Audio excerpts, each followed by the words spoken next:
হযরত বেলাল হাবশী বলল, আমি গরীব, সম্ভব না, পারবো না। আম্মার ইবনে ইয়াসির রাদিয়াল্লাহু তাআলা আনহু বলল, হুজুর আমিও গরীব, আমার দ্বারাও সম্ভব না। তালহা রাদিয়াল্লাহু তাআলা আনহু বলেন, ইয়া নবী আল্লাহ, খেজুর গাছে নিজের হাত দিয়া কাইটা কাইটা এরপরে গাছটারে সুন্দর করি, গাছ পরিষ্কার করি, আমি গরীব, আমার দ্বারা সম্ভব না। নবীজি বলল, তোমাদের জন্য সুসংবাদ, কেউ যদি রাত্রিবেলা ঘুমাবার আগে সূরা ইখলাস 3 বার তেলাওয়াত করে, তার আমলনামায় 1 খতম কোরআনের নেকি জমা হয়ে যায়। দুনিয়ায় চলতে টাকা লাগে, টাকা আছে তো আপনার মূল্যায়ন আছে, টাকা নাই কেউ আপনার জিজ্ঞাসা করে।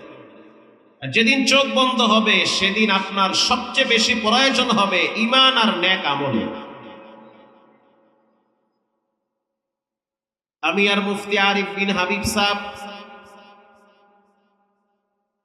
বসিলা মধু সিটি মোহাম্মদপুরে হাউজিং এ ঢুকলাম, মাদ্রাসার জন্য একটা প্লট নিব, তিনিও জায়গা নিবে, আমিও জায়গা নিব। হাউজিং এর মালিক বলল, হুজুর এই জায়গাগুলোর দাম অনেক বেশি। কেন? বিল্ডিং রানিং, যে এই জন্য আশেপাশের জায়গার দাম বেশি। দাম কত? 45 লক্ষ টাকা কাটা। সুবহানাল্লাহ, 45 লাখ, এত এত দাম অনেক বেশি। উপরে তাকায় দেখি 12 তলা বিল্ডিং, ডানে বামে তাকায় দেখি 15 তলা 17 তলা বিল্ডিং। মুফতি সাহেব আমারে বলল, আফসোস করে লাভ নাই, তার চেয়ে সূরা ইখলাস 10 বার পড়েন, রব্বুল আলামিন জান্নাতের ভিতরে একটা স্বর্ণের বিল্ডিং তৈরি করে দিবে। এটা হাদিসের কথা। যে ব্যক্তি সূরা ইখলাস 10 বার তেলাওয়াত করে, নিশ্চয়ই কনফার্ম রব তার জন্য জান্নাতে স্বর্ণ দ্বারা একটা বিল্ডিং নির্মাণ করে দিবে। পাইলিংটা হবে রূপা আর ইয়াকুত মারজান পাথর দ্বারা। আল্লাহু আকবার বলেন। রব্বুল আলামিন বলেন, ইয়াতলুনা কিতাবাল্লাহ, নিশ্চয়ই যারা প্রতিদিন নিয়মিত তিলাওয়াতুল কুরআন, কোরআন তেলাওয়াত করে। যেমন কেউ যদি মাগরিবের পর সূরা ওয়াকিয়া তেলাওয়াত করে, রব্বুল আলামিন তার রিজিকে বরকত বাড়ায় দেন। এটা পরীক্ষিত। কেউ যদি প্রতিদিন এশারের পর সূরা মুলুক তেলাওয়াত করে, সে যেন মনে করে তার রব তার জন্য কবরের আযাব মাফের ব্যবস্থা করে দিয়েছে, কবরের আযাব হবে না তার জন্য, এটা কনফার্ম। সূরা মুলুক তেলাওয়াত করে। কেউ যদি সূরা জিলজাল 2 বার তেলাওয়াত করে, উবাইয়া ইবনুল কাব রাদিয়াল্লাহু তাআলা আনহু বলেন, পৃথিবীর মানুষ শোনো, হেলায় খেলায় সময় নষ্ট করিও না, হায়াতের গন্ডি শেষ হয়ে যায়, সূর্য লাল হয়ে যাচ্ছে, যে কোনো সময় মরণের গাড়ি তোমার বাড়ির সামনে হাজির হবে। এমন সময় মৃত্যু আসবে কল্পনাই করতে পারবে না। মানুষ মনে করে অনেক দিন বাঁচবো, অনেক টাকা কামাবো, স্বপ্নর জায়গায় থাকে, হঠাৎ তার জন্য কবরের ফেরেশতা হাজির হয়।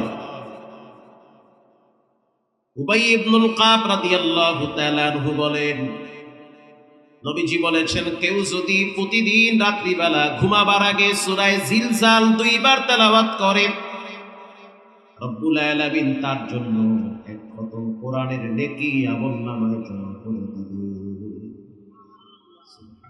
প্রতিদিন তেলাওয়াত করবেন কোরআন শরীফ, কিচ্ছু পারেন না, দরকার নাই বেশি পারা, আপনি সূরা ইখলাস 10 বার পড়েন, তাও যদি না পারেন তো 3 বার পড়েন, তাও যদি না পারেন তো 1 বার পড়েন।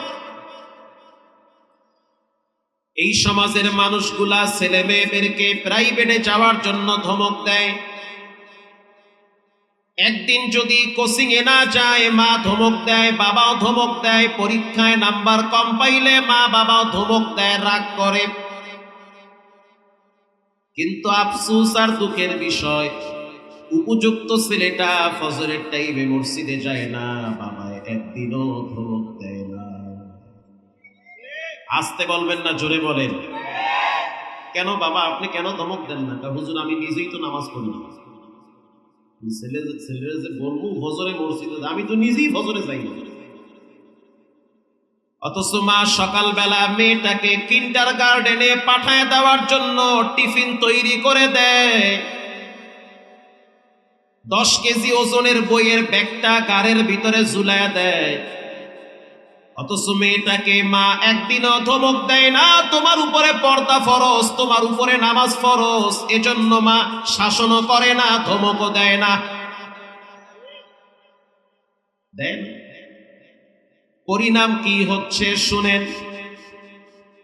পরিণাম এমন হইতেছে, যেই মা বাবা সন্তানকে রব চিনায় না, ও টেকনামের মুসলমান লেখা নেন, কাজে লাগবে। আমি তো জুমা পড়াই মতিঝিলে 12 কুতুবুর আড্ডাখানায়। আমি তো বহুত কুতুব দেখছি, বাহিরে ফিটফাট, ঘরের ভিতরে সদরঘাট। কথা কন না। স্ত্রী কথা শুনে না, মেয়েটা রাত্রিবেলা সিগারেট খাইতে খাইতে ঘরে ঢুকে, বাবায় দেখে কিচ্ছু বলতে পারে না। নিজের বড় ছেলেটা লেখাপড়া যদিও করে, কিন্তু মদ খেয়ে মাতাল হয়ে ঘরে আইসা ফ্রিজ ধরে ঠেলে আর কয় রাস্তার মাঝখানে খা।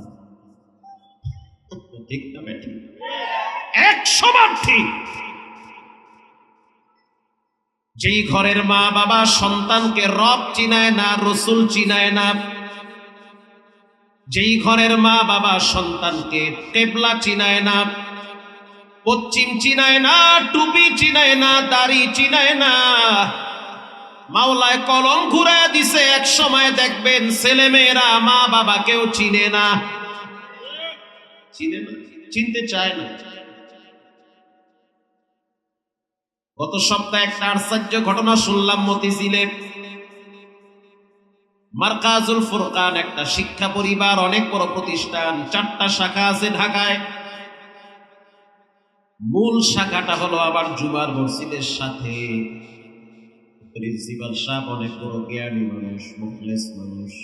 ওনার প্রতিষ্ঠানে সচিবের ছেলে মেয়ে পড়ে, ডিআইজির ছেলে পড়ে, এমপির ছেলে পড়ে, পয়সাওয়ালাদের ছেলে মেয়েরা মাদ্রাসায় পড়ে। তো তিনি বলল, ভাই অবস্থা খুব ভয়াবহ। কারণ যখন কোনো এলাকার মানুষ তাদের ছেলে মেয়েদেরকে দিন শিখায় না, কোরআন শিখায় না, ওই ছেলে মেয়ের অন্তরের ভিতরে মা বাবার প্রতি বিদ্বেষ তৈরি হয়, বিদ্বেষ তৈরি হয়। এক সময় মা বাবা ছেলে মেয়ে মা বাবাকে দেখতে পারে না। আরে তুমি তো নিজেই রবের প্রতি ছেলে মেয়েদের সাথে দূরত্ব তৈরি করছো। রব ছেলে মেয়ে আর মা বাবার ভিতরে দূরত্ব তৈরি করে দেয়। এটাই বাস্তবতা হচ্ছে। প্রিন্সিপাল সাহেব বলল, সকালবেলা আমার মাদ্রাসায় গার্জিয়ান আসছে।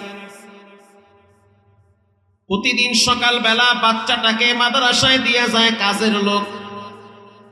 আজকে সকালবেলা দেখলাম বাচ্চার মা হাতে ধইরা মাদ্রাসায় নিয়ে আসছে। আইসা বলল, উস্তাদ কি শিক্ষা দেন? এটা আমার সন্তান। অথচ এই ছেলেটা যখন মাদ্রাসায় থাকে তখন কত ভালো আচরণ করে, কিন্তু বাসায় গেলে ওর মেজাজটা বড় গরম হয়ে যায়, প্রচন্ড বদ ব্যবহার করে। উস্তাদ বলল, বাচ্চা মানুষ দুষ্টামি করতেই পারে। ম্যাডাম বলল, উস্তাদ এটা সাধারণ দুষ্টামি না, ও মাঝে মাঝে আমার গায়ে হাত তুলে, ওর বাবার গায়েও হাত তুলে। উস্তাদ বিষয়টাকে আরো নরমালাইজ করতেছে, যে না এটা হতেই পারে, বাচ্চারা দুষ্টামি করে, আব্বু বসে। মহিলা বলল, হুজুর আপনি বুঝেন না, ঠান্ডার ভিতরে বাচ্চা নিয়ে আমি নিজেই মাদ্রাসায় আসছি, তবে বুঝেন কোন পর্যায়ে গেলে আমি নিজে দিয়ে আসছি। আমি তো সাধারণত ঘর থেকে কম বের হই, কাজের লোক দিয়ে মাদ্রাসায় পাঠাই, আজকে নিজেই চলে আসছি, তাও ফজরের টাইমে। আমার এই সন্তান মাঝে মাঝে আমার গায়ে হাত দেয়, ওর বাবার গায়েও হাত দেয়। উস্তাদ বলল, আপনি ওই রুমে গিয়া বসেন, আমি ওর সাথে কিছু কথা বলবো, পার্সোনাল কথা। উস্তাদ এবার ওই ছাত্রটাকে কাছে ডাইকা চিপস দিল, চকলেট দিল, মাথায় হাত বুলায় দিল, আর বলল, সন্তান, জানতে চাই তুমি কি তোমার মা বাবার সাথে দুর্ব্যবহার করো? বাচ্চাটা একটু যখন স্বাভাবিক হয়ে গেছে, বাচ্চারা তো সাধারণত বড় হুজুরকে ভয় পায়, যখন বিষয়টাকে নরমাল করলো, আদর ভালোবাসা দিয়ে ওর ভিতরের কথাগুলো জানতে চায়। বাচ্চারা সাধারণত মিথ্যা বলে না, যদিও বলে ওটা মা বাবার কাছ থেকে শিখে। আসতে বলবেন না, জোরে বলেন। বাচ্চারা মিথ্যা বলে না, ওরা মিথ্যা শেখে মা বাবার কাছ থেকে। বাবায় ঘরে হইয়া রইছে, টেলিফোন আসছে, ছেলে পাশে বসা, অপর প্রান্ত থেকে বলতে আছে, ভাই আপনি কোথায়? বলে আমি এখন আছি কক্সবাজার, অথচ এই টেকনাফে ঘরে হইয়া রইছে। কথা বল না, ছেলে শেখছে। কয়দিন পর ছেলে ফোন, বাবায় ফোন দিয়েছে ছেলেরে, তুমি কোথায়? ছেলে আছে ঢাকায়, কয় আমি আছি রাঙ্গুনিয়া। এই শিক্ষাটা মা বাবার কাছ থেকে পাচ্ছে। আমি বলি নাই, রসুল বলেছে। ছেলে মেয়েদেরকে অনেক ক্ষেত্রে নষ্ট বানায়, মুশরিক বানায়, খারাপ বানায় এই সমাজের কিছু মা বলে না। আব্বা মা কষ্ট হয় আপনাদের? কষ্ট হইলো এটা আমার একটু হইলে ভালো। ভোলায় গেছি ওয়াজ করতে, ভোলার নাম শুনছেন না? ভোলার একটা আশ্চর্য নজির হলো, মানে চমৎকার একটা আবেগ আপ্লুতর বিষয় হলো যে ভোলার ফজরের টাইমে ম্যাক্সিমাম মসজিদ গুলায় যুবকদের প্রথম 2-3 কাতার ফিল আপ থাকে। মানে যুবকদের আনাগোনা মসজিদে সবচেয়ে বেশি ভোলায়।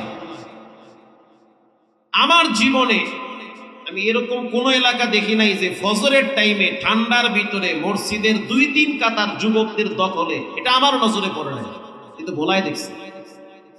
এমনকি ছোট ছোট 8, 9, 10, 11, 12 এই বয়সী বাচ্চারা ফজরের টাইমে পিছনের কাতারে শীতের ভিতরে কাঁপতে কাঁপতে সুন্নত পড়ে। আমার চোখে দেখা এগুলো। এই শিক্ষা কেমনে পাইছে? এই শিক্ষা মা বাবা দিছে। আমি মাহফিলের সভাপতিরে বললাম যে ভাই, এত সুন্দর পরিবেশ, ফজরের টাইমে কি এক চমৎকার দৃশ্য, মসজিদ ফিল আপ হয়ে যায়, উজুখানায় গেলে দাঁড়ায় থাকা লাগে, এত ভিড় ফজরের টাইমে। এটা ঐতিহ্য আগের থেকেই চলে আসছে, মানুষগুলা দিনদার, ধার্মিক। দ্বিতীয় কথা হলো, আমরা নামাজের ক্ষেত্রে ফজরের টাইমে ফজরের একটা কমিটি গঠন করছি। বাজারের কমিটি আছে না, কমিটির সভাপতি সাহেব, তো মসজিদ চালানোর কমিটি আছে না, তো ফজরের টাইমে কারা কারা মসজিদে আসে, কারা কারা আসে না, এই খোঁজ খবর নেওয়ার জন্য একটা কমিটি গঠন করা হয়েছে।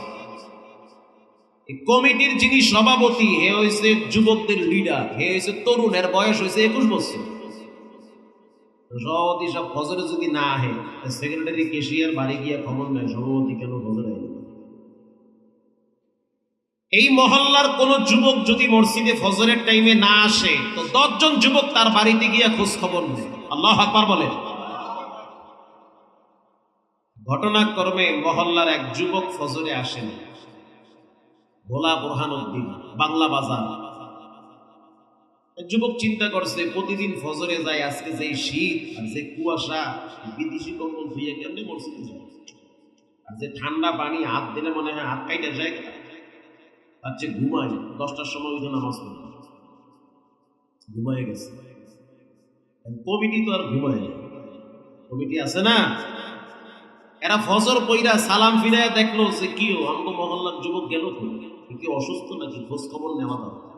এই বাহিনী চলে গেছে এক বাড়িতে। বাড়ি গিয়া বাইরে দাঁড়ায় বলতে আছে, ভাই সাহেব আপনি কি ঘরে আছেন? ভাইয়ের নাম হয়েছে মানিক ভাই। মানিক ভাই ঘরে আছেন? মানিক ভাই তো কম্বলের ভিতরে। কথা কি বোঝেন? মজার কথা, মন দিয়ে শুনুন। মানিক ভাই ঘরে আছেন? মানিক ভাই তো মরামরি শুরু করছে, আর তো হাট গেছে গরম হয়ে যাবে। মানিক ভাইয়ের বউ কইতে আছে, কিও তুমি যাও নাই মসজিদে? এই বাহিনী তো আইয়া পড়ছে। স্ত্রী নামাজি, সে প্রতিদিন নামাজ পড়ে, স্ত্রী যখন নামাজের জন্য উঠছে, বাচ্চা মেয়েটাও মায়ের সাথে উঠে গেছে। মা নামাজ পড়লে ছেলে মেয়ে দেখবেন মায়ের ডানে বামে দাঁড়ায় যায়। আর মা যদি সারাদিন কিরণমালার জি বাংলার টিভির রিমোট দিয়ে সিরিয়াল পাল্টায়, ওই ঘরের ছেলে মেয়েরা সারাদিন পাবজি, ফ্রি ফায়ার, টিকটক নিয়ে ব্যস্ত থাকে। ওইটাও বলে ঠিক, তাহলে আসলেই ঠিক, ঠিক তো আমরাই বলছি। এখন বউ কইতে আছে, যাও তুমি গিয়া কও যে আজকে যাই নাই, দুঃখিত, সরি, কালকে যাও না। এই সম্ভব না, এই চেহারা লইয়া কেমনে সামনে, ইজ্জতের ব্যাপার আছে। তাহলে ঘর থেকে পিছনের দরজা দিয়ে বের হয়ে চলে যাও, আমি কোনো ঘরে নেই। পিছনের দরজা দিয়ে বাইরে হলে তো নদী, এই শীতের মধ্যে নদী বার হইবে কিনা, আর জল করবে। কি করা যায়? মাইয়ারে বাড়ায় দাও। মেয়ে বলতে আছে, না আমি যাবো না, আমার শরম লাগে। বাপ ধমক দেখ, যাও তুমি, যায় বলো যে আব্বু ঘরে নাই। বাচ্চা গিয়া বলতে আছে, হুজুর হুজুর আব্বু বলছে আব্বু ঘরে নাই। বাচ্চারা মিথ্যা বলে? যা বলছে সেম তাই বলছে। হুজুর আব্বু বলছে আব্বু কই নাই, ঘরে নাই।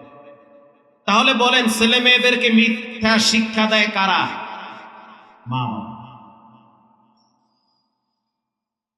উস্তাদ এবার বাচ্চাকে আবার প্রশ্ন করলো, সন্তান মায়ের গায়ে হাত দাও, বাবার গায়ে হাত দাও, কারণ কি?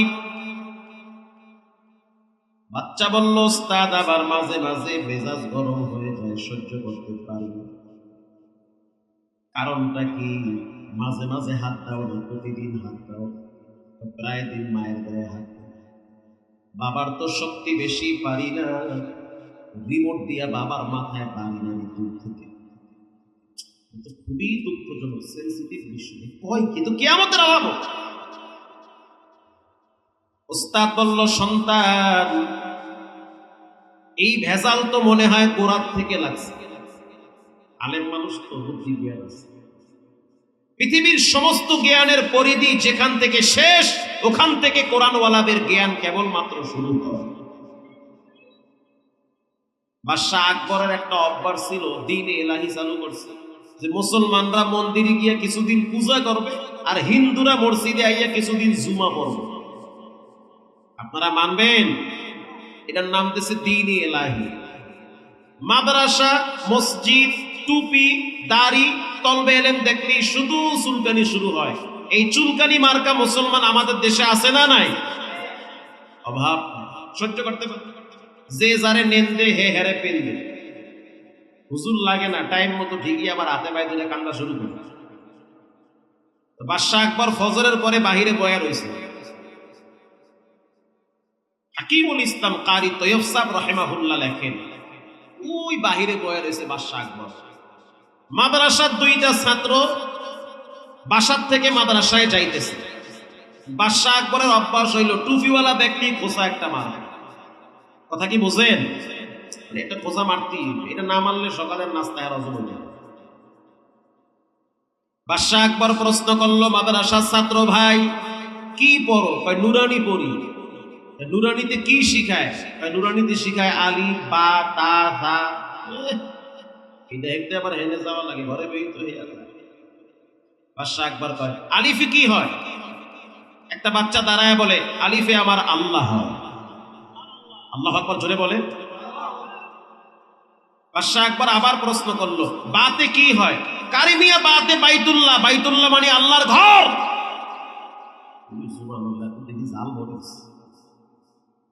বাদশাহ আকবর বলতে আছে, এই যে পুকুরটা দেখতেছো? হ্যাঁ দেখতেছি। পুকুরে পানি আছে কয় বালতি? পুকুর বুঝেন আপনারা? কি বলেন আপনারা? পুকুরই বলেন, তাহলে ঠিক আছে। এই পুকুরে পানি পানি আছে কয় বালতি? এক বাচ্চা দাঁড়ায় বলে, বাদশাহ এটি তো প্রশ্ন না, এটি হচ্ছে খোঁচা মারা। বালতি যদি পুকুরের সমান হয় তো এক বালতি, আর বালতি যদি পুকুরের অর্ধেক হয় তো দুই বালতি। আল্লাহু আকবার বলে। বলেন উত্তর ঠিক আছে না? জায়গা মতো মলম লাগাই দিচ্ছে। প্রিন্সিপাল সাহেব তো আলেম মানুষ, শিক্ষা দীক্ষা অনেক, জ্ঞানী মানুষ।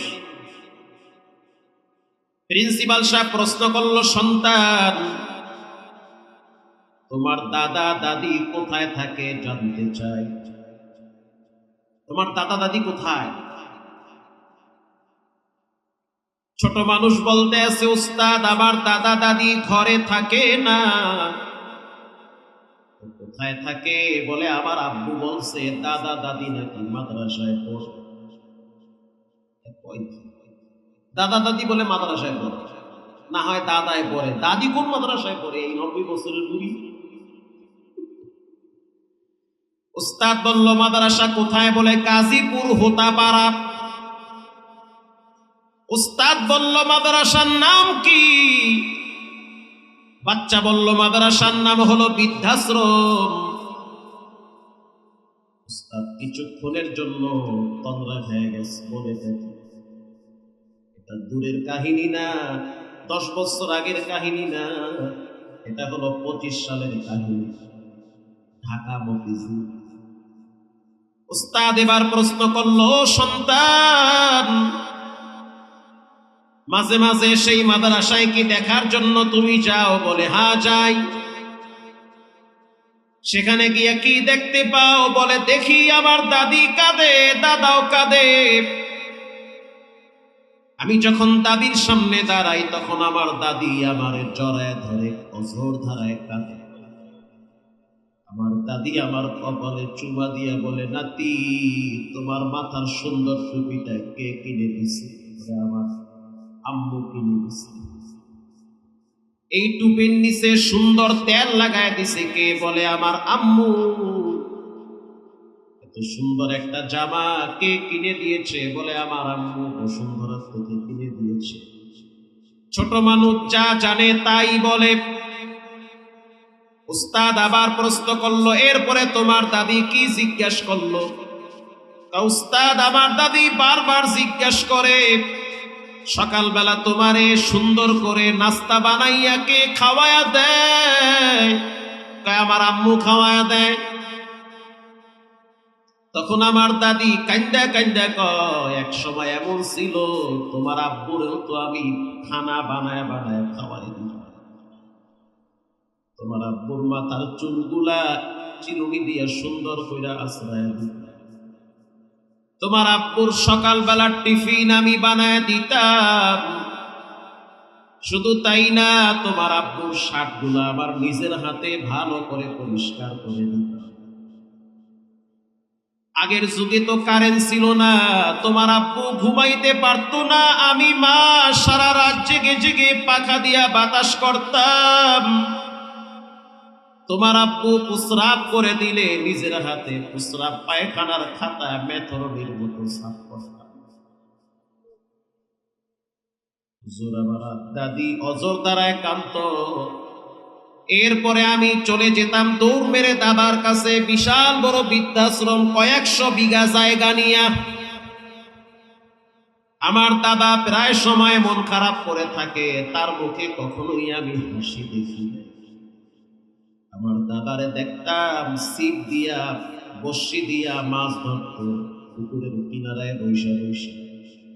আমি আমার দাদার পাশে যখন বসতাম তখন আমার দাদা আমার চেহারার দিকে তাকাইয়া বলে, ও নাতি, একটা দিন এমন ছিল বুকের সাথে জড়াইয়া তোমার আব্বারে আমি স্কুলে নিয়ে যাইতাম। আজ তোমার আব্বার দামি গাড়ি, দামি ঘর, দামি বিছানা, দামি খাট, দামি এসি, আমাদের থাকার জায়গা হয় না। তোমার আব্বা অফিসার মানুষ, তোমাদের ঘরে থাকলে নাকি আমাদের শরীর থেকে গন্ধ আসে।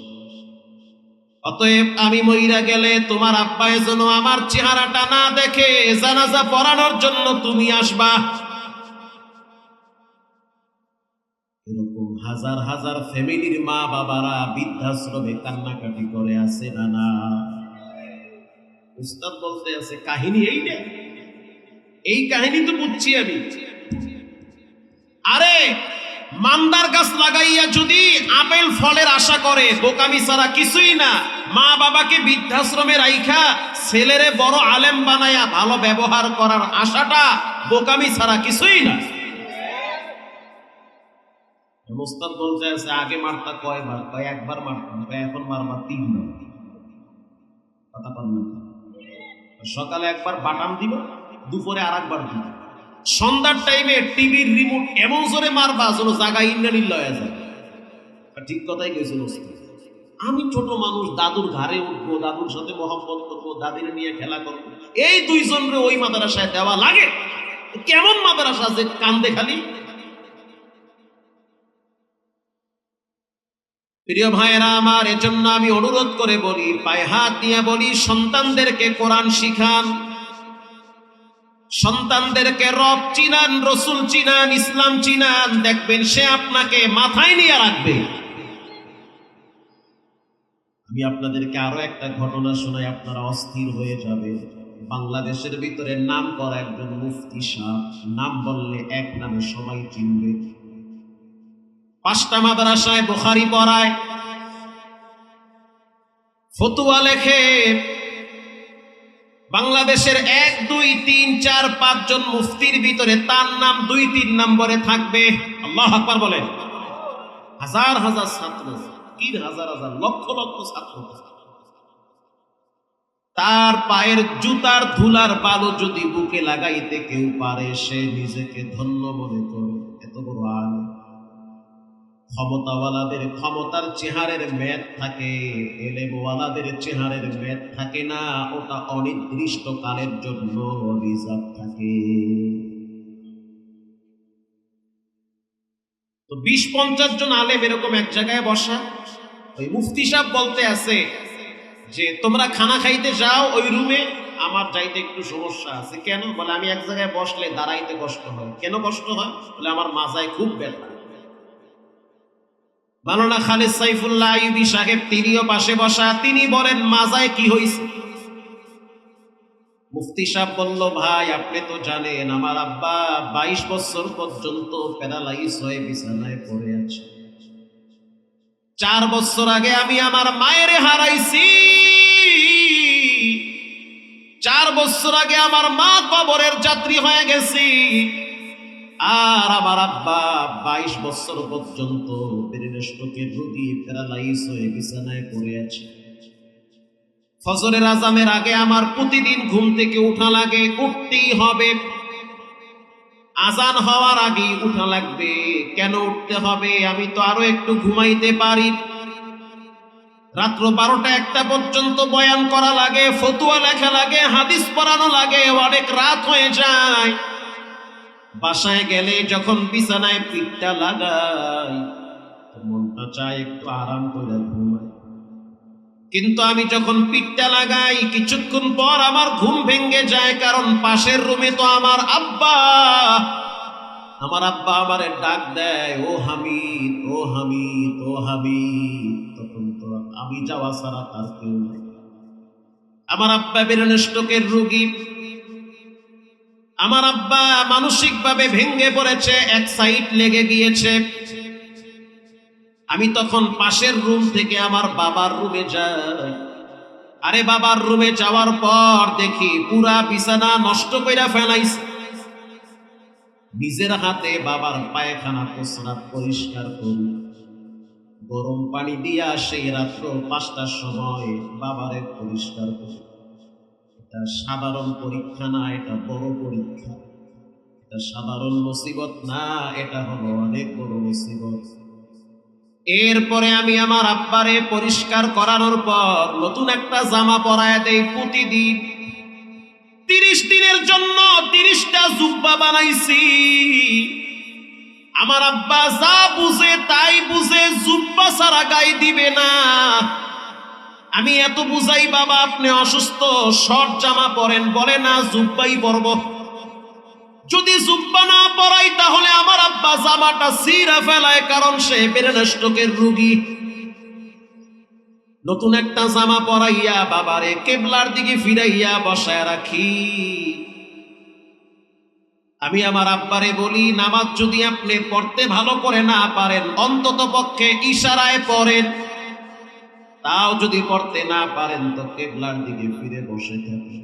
ওই সারা দিনে যদি মরণ হয়, মাওলায় দেখবে ফজরের টাইমে কেবলার দিকে ফিরে বসেছিল।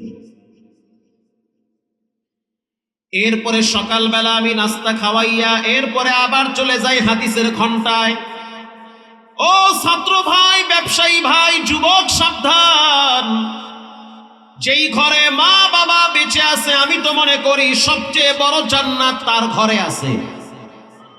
সফলতার শান্তি যদি পেতে চান তাহলে মা বাবার সাথে ভালো আচরণ করুন।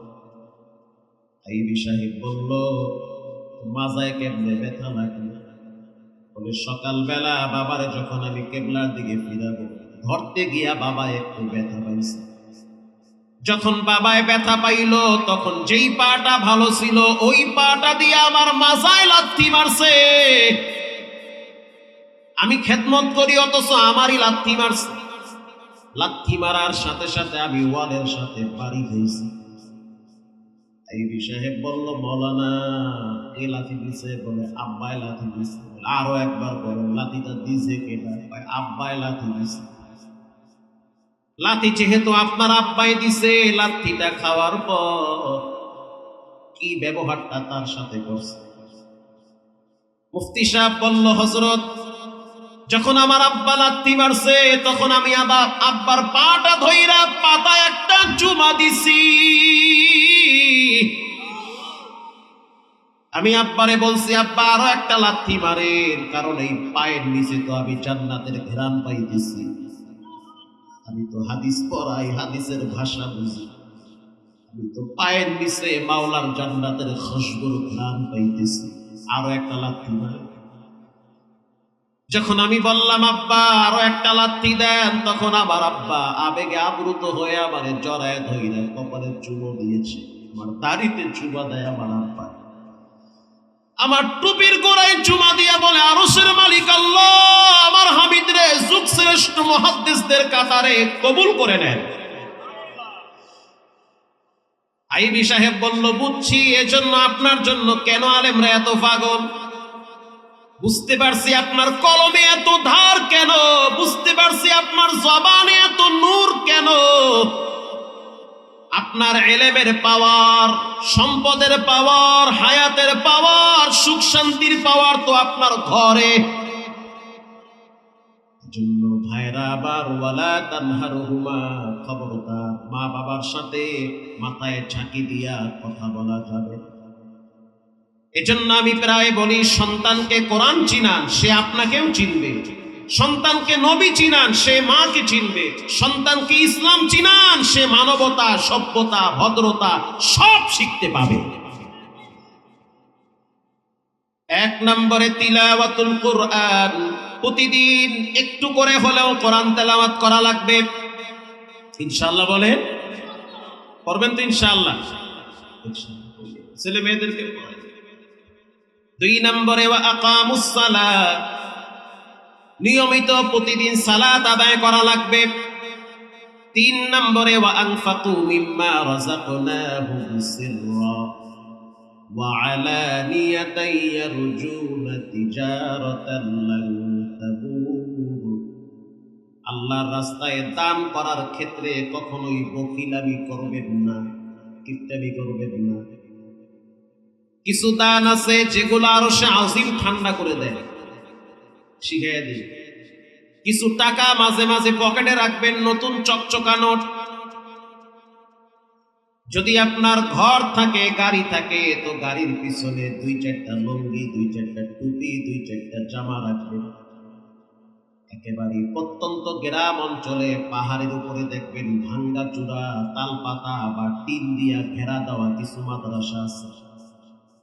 ওখানে কিছু এতিম বাচ্চারা পড়ে, তাদের জন্য একটা জামা বানায়া দেন, ওর হাসিতে আরশে আজিম ঠান্ডা হয়ে যাবে।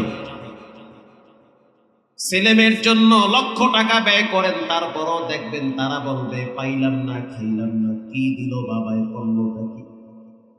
আর ওই এতিম অসহায়ের তার জন্য যদি একটা টুপি বানায় দেন, একটা লুঙ্গি বানায় দেন, এটা হবে পৃথিবীর ভিতরে সবচেয়ে শ্রেষ্ঠ দান।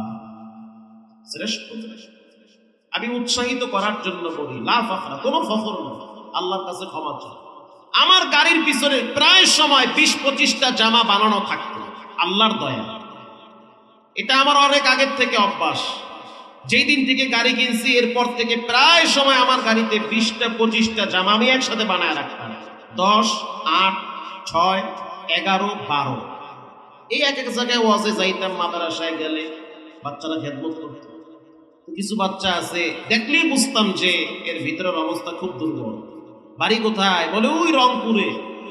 রংপুর বাড়ি, আইসো নাজিরহাট মাদ্রাসা। আমি নাজিরহাটেও বয়ান করছি। মাওলানা ইদ্রিস সাহেব রাহিমাহুল্লাহ তাআলা নব্বরাল্লাহু বারকাতাহু, তিনি যখন জীবিত ছিলেন আমাকে দাওয়াত দিয়ে চলবে, ছেলের মতো ভালোবাসতো আমাকে। এমনও মাদ্রাসায় যাই, বাচ্চা মানুষ, বাড়ি কোথায়? ওই কুড়িগ্রামে। আব্বা আম্মা আছে?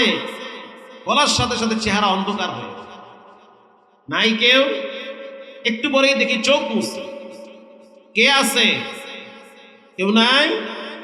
হুজুর আমার মা মইরা গেছে, আমার আব্বু আছে কিন্তু আসে না, বছর চইলা যায়, খবরও নেয় না। আলাদা বিয়া কইরা ঘর সংসার করে আমারে ফালায়া রাখছে। 3 বছর হয়ে গেছে, বাড়ি যাই না। বলেন ওর ভিতরের অবস্থা কতটা ভয়াবহ।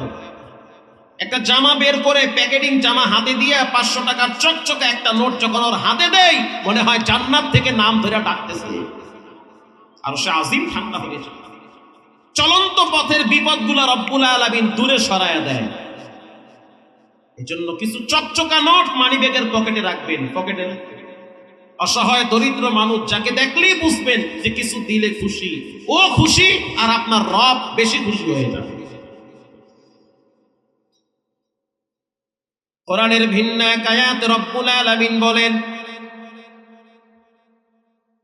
ইন্নামাল মুমিনুনা আল্লাযীনা ইযা যুকিরাল্লাহু ওয়াজিলাত কুলুবুহুম ওয়া ইযা তুলিয়াত আলাইহিম আয়াতুহু যাদাতুহুম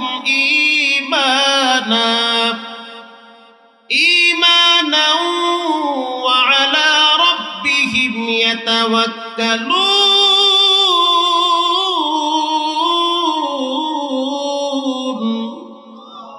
আমি বলি নাই, কে বলেছেন? আল্লাহ বলেছেন।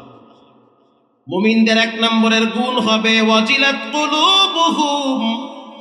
তাদের সামনে যখন আজানের আওয়াজ আসে, সব ফালাইয়া তখন তারা মসজিদে দৌড় মারে। আল্লাহর কথা বলা হইলে দোকানের শাটার লাগাইয়া রবের কুদরতি কদমে সিজদার জন্য লুটিয়ে পড়ে। অথচ মসজিদে আজান হয় তো দোকানওয়ালা, তুমি দোকানের শাটারও লাগাও না, বসে বসে চা বানাইতেছো, টাকা কামাইতেছো। এই টাকা তুমি খাওয়াবা কার? তুমি মনে করিও না তুমি অনেক আগায় গেছো, মোটেও আগাও নাই, বরং নিজের পায়ে নিজে কুরআন দিয়েছো। ও রিকশাওয়ালা, ভ্যানওয়ালা, ঠেলাওয়ালা, দোকানদার, সাবধান। দুনিয়া বড় স্বার্থপরের জায়গা। স্বার্থে আঘাত লাগলে ঘরের মানুষগুলা সবচেয়ে বেশি দুশ্মন হয়ে যায়। রব বলেন, ফাআম্মা মান তাগা, সীমা লঙ্ঘনকারী হইও না। ফজর পড়ো নাই, কিছুই বলি নাই, তাকায় তাকায় দেখছি। জহুর পড়ো নাই, কিচ্ছু বলি নাই। আসর পড়ো নাই, কিছুই বলি নাই। মাগরিব পড়ো নাই, কিছুই বলি নাই। অথচ পাশে মসজিদ, চাইলে যাইতে পারতা, ইচ্ছে করে শয়তানের ধোকায় যাও নাই। আল্লাহ বলেন, ফাআম্মা মান তাগা, এরা হলো সীমা লঙ্ঘনকারী। আল্লাহ বলেন, ওয়া আথারাল হায়াতাদ দুনিয়া, যারা দুনিয়া নিয়ে ব্যস্ত, দুনিয়াকে প্রাধান্য দেয়। ফাইন্নাল জাহিমা হিয়াল মাওয়া, তাদের ঠিকানা হবে জাহান্নামে। ঠিক না বেঠিক? কোন মানুষ মনে করিয়েন না যে আপনি অপরাধ করার পরে বাঁচে গেছেন। কুল্লু নাফসিন বিমা কাসাবাত রহিনা। রব্বুল আলামিন বলেন, খারাপ ভালো যেটাই করো তুমি কিন্তু ধরা খেয়ে গেছো। কেউ যদি রাত্রিবেলা মসজিদের দিকে ফিরা 2 রাকাত নামাজ পড়ে, মানে কিবলার দিকে ফিরে কেউ যদি 2 রাকাত সালাত আদায় করে, আ'আদাল্লাহু লাহু নুসুলাহু মিনাল জান্নাতি কুল্লামা গাদা আও রাহা। আল্লাহর নবী বলেন, সকালে আর সন্ধ্যায় যারা মসজিদে যায় তাদের জন্য রব্বুল আলামিন জান্নাতে দস্তরখানা বিছায়া রাখে। আবার কেউ যদি গোপনে কোনো মেয়ের ওন্না ধরে টান দেয়, সাবধান যুবক, মনে করিও না তুমি বাচ্চা গেছো, পৃথিবীর কেউ দেখে নাই মনে করিও না। আলাম ইয়ালাম বিআন্নাল্লাহা ইয়ারা, যিনি দেখার তিনি বাহিরেও দেখে, ঘরেও দেখে। যিনি দেখার তিনি তোমার কম্বলের নিচেও দেখে। যিনি দেখার তিনি বাথরুমে গেলেও দেখে, মসজিদে গেলেও দেখে। চিৎকার মেরে বলেন তিনি হলেন কে? রাত্রিবেলা ঘন্টার পর ঘন্টা মোবাইলের দিকে তাকায় কি দেখো? তুমি একটা বারের জন্য ভাবো না তোমার রব তোমারে দেখতেছে। হতে পারে সকাল হওয়ার আগেই তো মসজিদে তোমার জন্য এলান হয়ে যেতে পারে। গোপনে যদি একটা মেয়ের সাথে খারাপ সম্পর্কে জড়িয়ে যাও, আর যদি মনে করো বাচ্চা গেছি, জিততে গেছি, কিচ্ছু হবে না, ভুল কথা। 30 বছর পর হইল তোমার রব এটার প্রাপ্য তোমাকে বুঝাইয়া দিবে। তোমার মেয়ে আছে, তোমার বোন আছে, তোমার সন্তান আছে, সাবধান, পাপ কিন্তু বাপেরও ছাড়ে না। হাসান বসরি রাহিমাহুল্লাহ বলেন, মানুষের অন্তর শক্ত হয়ে যায় 6টা কারণে। এর ভিতরে অন্যতম একটি কারণ হলো মানুষ গুনাহ করে তওবার আশায়। যেমন কাউন্টারে বসে আছে সাহেবে, ঢাকায় যাবে, কক্সবাজার কাউন্টার, কষ্ট হয় আপনাদের? এই যে কয়েকদিন আগে কক্সবাজারে বয়ানে আসলাম, লাইট হাউসের পাশেই। ওদিকে আসি অনেক, এদিকে একটু দূর হয়, বেশি কষ্ট হয়ে যায়। তাও এই ভাই আমার এমন যাইতে ধরছে, মানে এক পর্যায়ে আইতে বাধ্য হয়।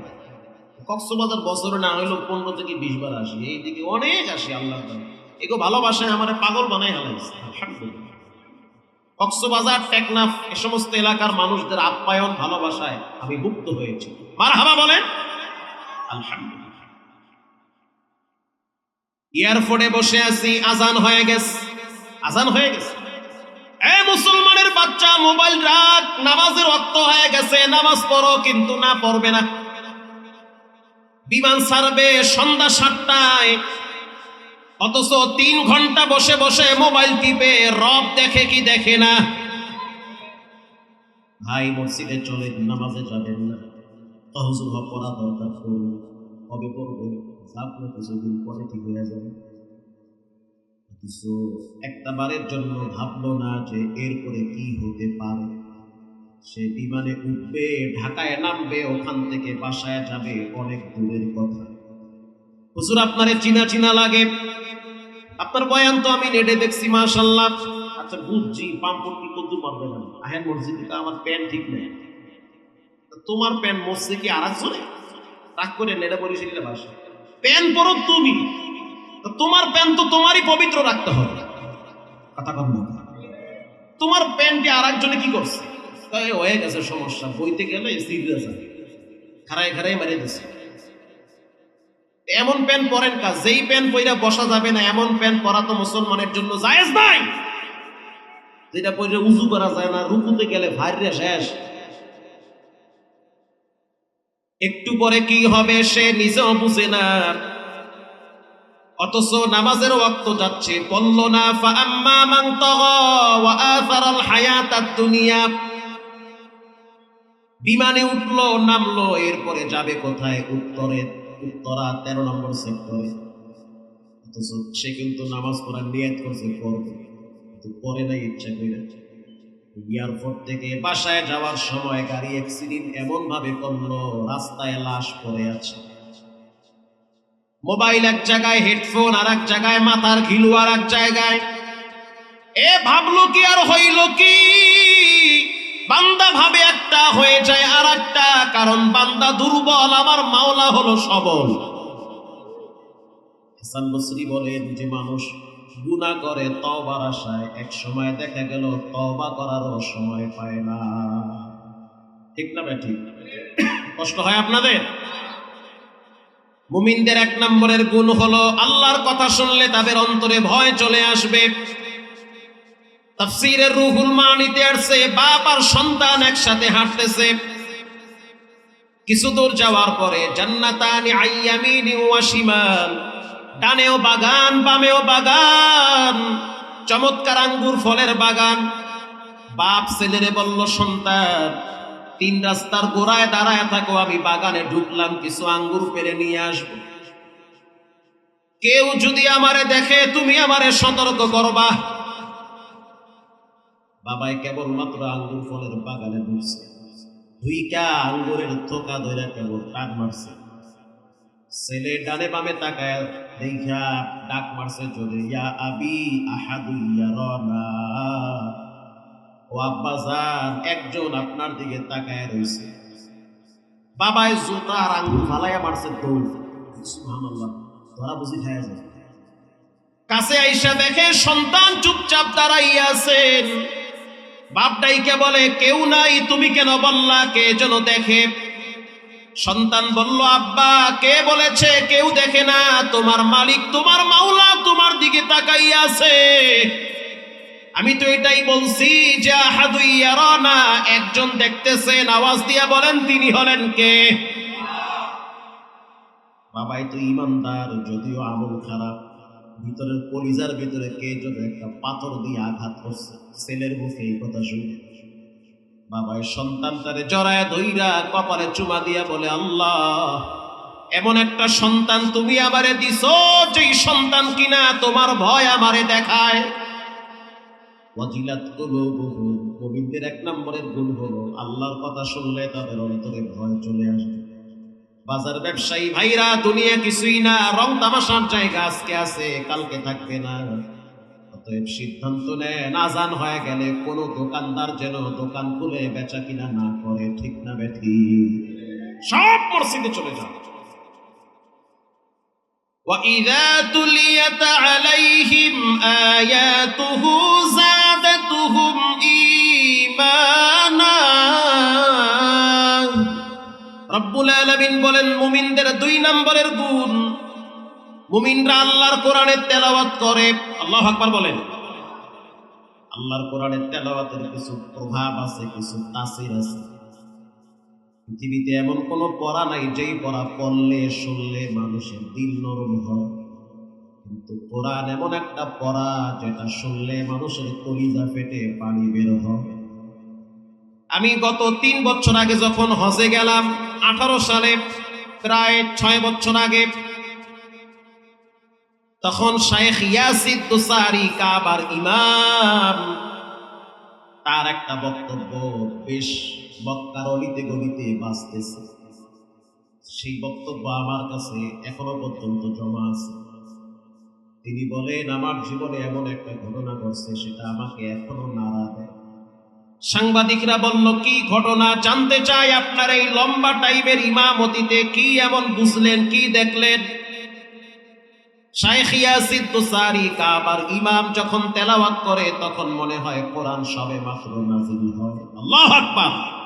এত চমৎকার, তারপর আমি পাগল হয়ে যাই তার তেলাওয়াত শুনলে। কি আশ্চর্য পড়া!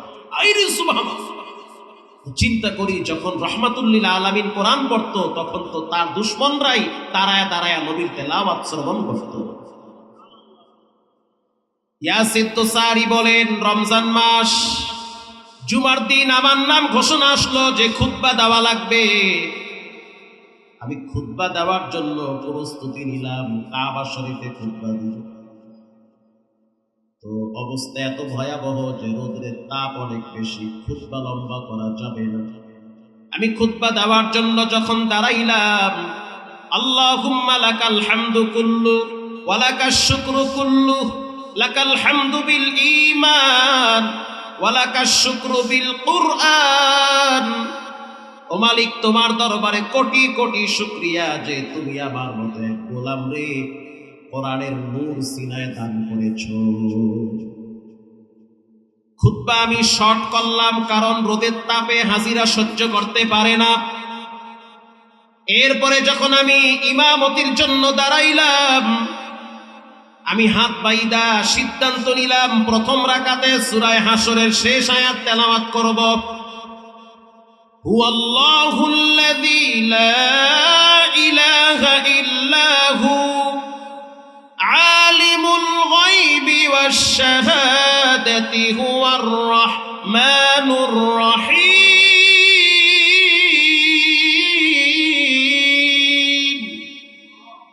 আমি তেলাওয়াত করলাম।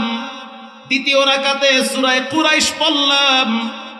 আমি যখন সূরা কুরাইশ তেলাওয়াত করলাম, লিইলাফি কুরাইশ রিহলাতাশ শিতাই ওয়াস সাইফ ফালিয়াবুদু রাব্ব হাযাল বাইত। আর এমন জায়গায় দাঁড়ায় বললাম, ফালিয়াবুদু রাব্ব হাযাল বাইত, তোমরা এই ঘরের রবের গোলামি করো। আর সেই রবের গোলামি করার জন্য তো আমি দাঁড়ায় গেছি তার ঘরের সামনে।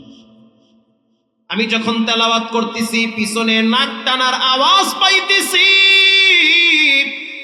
হে যুবক, গানের আওয়াজ শুনতে শুনতে কলব শক্ত হয়ে গেছে, এজন্য কোরআনের আওয়াজ তোমার দিলে ভালো লাগে না। ইয়াসির দোসারি বলেন, আমি বুঝতে পারলাম কে যেন পিছনে কাঁদতেছে। আমি সালাম ফিরাইলাম, ফিরানোর পর পিছন থেকে একজন সামনে আসার জন্য চেষ্টা করতেছে, নিরাপত্তা কর্মীরা তারে আটকায় দিছে। আমি মাথা ঘুরায় তাকায় দেখলাম এক যুবক আমার দিকে আসার জন্য খুব চেষ্টা করে। আমি ওই যুবকের চোখের গোড়ায় পানি দেখছি, ওর চোখের পানিতে ইহরামের কাপড় ভিজতেছে। আমি প্রশাসনকে বললাম, নিরাপত্তা কর্মীদেরকে বললাম, সাইরা দাও, আমি ওর সাথে কথা বলবো। সাধারণত এটা নিয়ম নাই, তারপরও ইমামদের কিছু ব্যক্তিগত পাওয়ারকে মূল্যায়ন করে তারা একটু সম্মান করলাম। শায়েখ নিয়ম নাই যে আপনার সাথে কথা বলবে, যেহেতু বইলাই ফেলাইছেন, যাও একটু সুযোগ করে দিলাম। ইয়াসির দোসারি বলেন, যখন আমি যুবকের চেহারার দিকে তাকাইলাম, মনে হইতে আছে ওর জীবনে কত বড় ঝামেলা হয়ে গেছে। আমি বললাম, কেন কাতলা, কি হয়েছে? এই যুবকটা আমার দিকে হাতটা বাড়াইয়া বলতে আছে, আমারে তওবা করান, আমি এক জাহান্নামের আসামি। আমার বাড়ি হলো ইউরোপ কান্ট্রিতে, জীবনে আমি অনেক অন্যায় করছি। আজ যখন আমি উমরা করতে আইসা আপনার পিছনে নামাজে দাঁড়াইলাম, আপনার প্রতিটা আয়াতে আয়াতে মনে হইতে আছে কে যেন আমার কলিজাটারে ঠান্ডা করে দিতেছে। অতএব বাবার জীবনে আমি অনেক গুনাহ করেছি, এমন এমন পাপ করছি যেটা আল্লাহর ঘরের সামনে বলতেও লজ্জা লাগে। আবার জীবনে আমি কোনোদিন কাঁদি নাই, শুধু আজকে আমি কাঁদতেছি, আমার মায়ের কথা মনে পড়েছে। আমার মা প্রতিদিন আমার জন্য তাহাজ্জুদে কাঁদতো আর বলতো, আল্লাহ আমার এই সন্তানটারে তুমি হেদায়েত দাও, তা না হলে আমি মইরাও শান্তি পাবো না। শাইখ আল্লাহ আমার আদালতে, আল্লাহর আদালতে আমার এই দোয়াটা কবুল হয়েছে। আজকে আপনার সাথে আমি দেখা করতে পারলাম, একটু মুসাফা করলাম। ইয়াসির দোসারি বলেন, বুঝতে পারলাম এটা আমার ক্রেডিট না, এটা হলো কোরআনের পাওয়ার। আল্লাহু আকবার বলেন। তলাবারা চে খুশিও চেহেরা, হাফেজ সদর কোরআন খাদি দিলার। তিনটা আমল করা লাগবে, সারা যাবে না। এক নম্বরে নিয়মিত প্রতিদিন কোরআন তেলাওয়াত করা লাগবে। দোকানওয়ালা দোকানে বসে আছেন, 2টা সূরা পড়েন। অটোওয়ালা বিড়ি খাওয়া বাদ দেন, বসে বসে 2-1টা সূরা পড়েন। রাস্তা দিয়ে হাঁটেন, পা দিয়া জিহ্বালারাই 100 বার ইস্তেগফার পড়েন। যেই নবীর কোনো গুনাহ নাই, সেও তো প্রতিদিন 100 বার ইস্তেগফার করেছে, ঠিক না ঠিক? পারলে মানুষের উপকার করেন, না পারলে ক্ষতি করবেন না। 2 নম্বরে প্রতিদিন 5 ওয়াক্ত সালাত আদায় করেন। ওজনে কম দেওয়া যাবে না, খাদ্যে ভেজাল দেওয়া যাবে না, 9-6 করা যাবে না, অন্যের জমিন জোর কইরা খাওয়া যাবে না। কেউ যদি কারো জমিন 1 বিঘা জোর কইরা দখল করে, আল্লাহর হাবিব বলেন, তাহতাস সারা, 7 তবক জমিন তার গলায় ঝুলায় দেওয়া হবে আর বলবে, খাইতে থাকো। অতএব সাবধান, দলের জন্য, নেতার জন্য, নেত্রীর জন্য রক্ত আর জীবন দেওয়া যাবে না। রক্ত আর জীবন যদি দিতে মনে চায়, আল্লাহর কোরআনের জন্য, নবীর ইজ্জত সম্মান রক্ষার জন্য রক্ত দেওয়া লাগবে, জীবনও দেওয়া লাগবে। আজ থেকে পাক্কা নিয়ত করেন, জীবনে কোনোদিন নামাজ ছাড়বো না, হারাম খাবো না, আব্বা আম্মার সাথে বেয়াদবি করা যাবে না। দান সাদাকার ব্যাপারে কালকে করব হবে না, আজকে করেন। কালকে তো দোকানে কাপড়ের কাপন চলে আসবে, কালকে তো মসজিদের পালকি চলে আসবে। ছেলে মেয়েদেরকে পশ্চিম চিনান, আবার বলি ছেলে মেয়েদেরকে কিবলা চিনান। অনেক ছেলে মেয়েরা পশ্চিম দিকে ফিরা ফিরা দাঁড়ায় দাঁড়ায় প্রস্রাব করে, কথা বল না। ওরা বুঝে না কোনটা পশ্চিম, কোনটা দক্ষিণ, কোনটা উত্তর। মা বাবা শিক্ষা দেয় না। খবরদার, ছেলে মেয়ের পাপের ঘাটতি আপনার মাথায় দিয়ে। সন্তান হলো মা বাবার জন্য আমানত। আল্লাহ বলেন ইয়াতলুনা কিতাবাল্লাহ, প্রতিদিন তেলাওয়াত করো কোরআন শরীফ। 2 নম্বরে সালাত আদায় করো। 3 নম্বরে দান খায়রাত করো। আজ থেকে পাক্কা নিয়ত করেন জীবনে কোনোদিন নামাজ ছাড়বো না, হারাম খাবো না, মা বাবার সাথে বেয়াদবি করবো না। দিলটা যদি ভালো থাকে তওবার নিয়াইতে 2টা হাত আল্লাহকে দেখায় দেন। নারায়ে তাকবীর। আয় আল্লাহ এই হাতগুলা কবুল করে নেন। জীবনে একবার কাবার গিলাফের সাথে লাগায় দেন আল্লাহ। জীবনে একবার মক্কা মদিনার ঘেরান নেওয়ার তৌফিক দান করেন। জোরে বলেন আমিন। রঙ্গে তাকওয়া, রঙ্গে সিদ্দিক, রঙ্গে দীন, তা'আবদু বাকি বুয়াদ বর আবেদী। 2 দিন ব্যাপী মাহফিল যে হইল,